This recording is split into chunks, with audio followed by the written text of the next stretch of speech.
Malaise qui règne à France Télécom. 23 personnes ont mis fin à leur jour depuis 18 mois.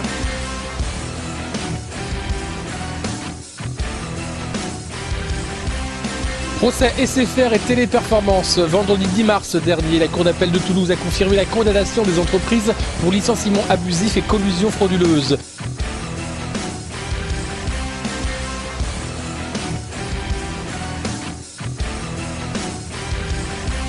C'est une autre entreprise française qui fait régulièrement parler d'elle dans la presse, France Télécom. Une actualité souvent tragique, le suicide de ses salariés.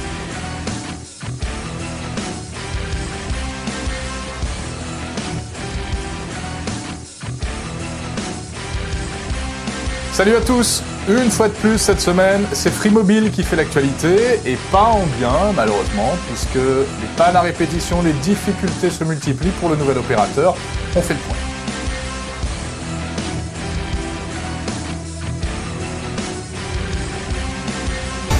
BFM Business, il est 11h, le journal de l'écho au cœur d'Intégral Bourse. Parole d'Orange a en effet menacé ce week-end de suspendre l'accord d'itinérance qui permet aujourd'hui à Free Mobile d'exister.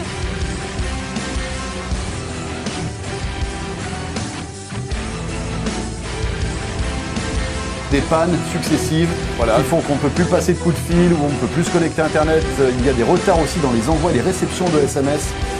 Et ça, c'est arrivé plusieurs fois ces derniers jours.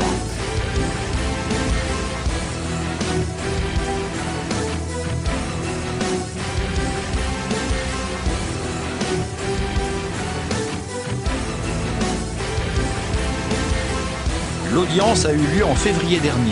France Télécom a finalement été condamnée pour discrimination syndicale.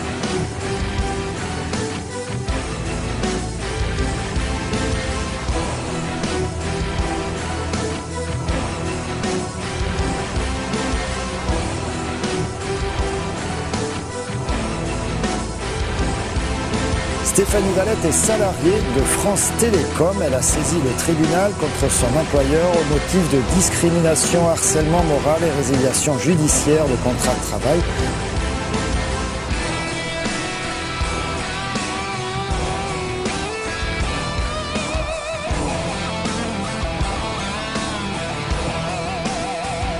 Tous ces dérapages valent donc à Google une amende record, 100 000 €. Le géant américain a encore 2 mois pour faire un recours devant le Conseil d'État. «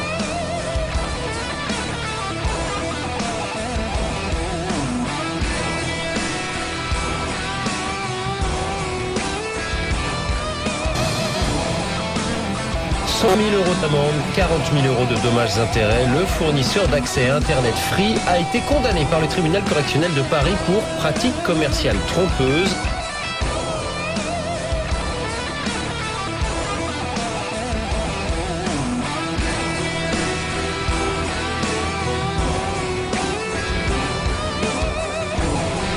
Les 3 opérateurs de téléphonie mobile, SFR, Bouygues et Orange, ont finalement été condamnés à une amende de 534 millions d'euros par le Conseil de la concurrence qui leur reproche de s'être illégalement entendus.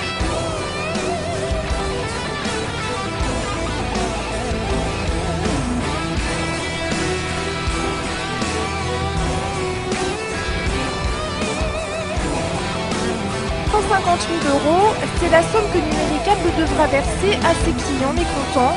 La société a été condamnée lundi dernier principalement pour publicité mensongère, tromperie et vente forcée.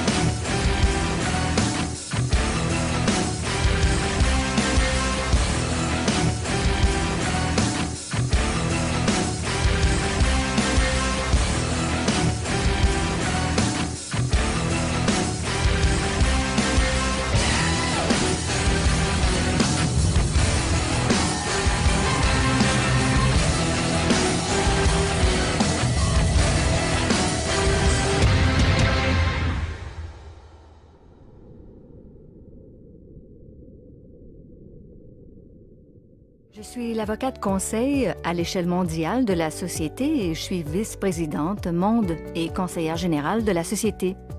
Je supervise donc tous nos professionnels internes et j'assure la liaison avec le conseil juridique. Je suis responsable de l'ensemble des affaires juridiques courantes de la société. J'ai été juge à la cour du district pendant 13 ans, à Wichita, Kansas. Puis, j'ai rempli les fonctions de procureur général de l'État du Kansas pendant 16 ans. Un jour, j'ai reçu un appel de Robert Stefanowski. Il m'invitait à devenir conseiller juridique d'ACN. Je lui ai demandé quel genre de problème ils avaient. Il m'a répondu « Aucun problème, et nous ne voulons pas en avoir. Voilà pourquoi nous comptons sur vous. » ACN est au courant de l'information négative circulant sur Internet et pour la plupart, nous l'ignorons. Je ne connais personne, ni aucune société, qui à un moment n'a pas suscité des commentaires négatifs.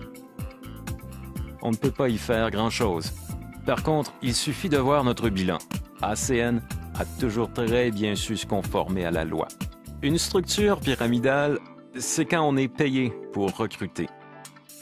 Or, ACN est une société d'acquisition de clients. Elle est donc conforme aux lois et n'a rien d'une pyramide illégale.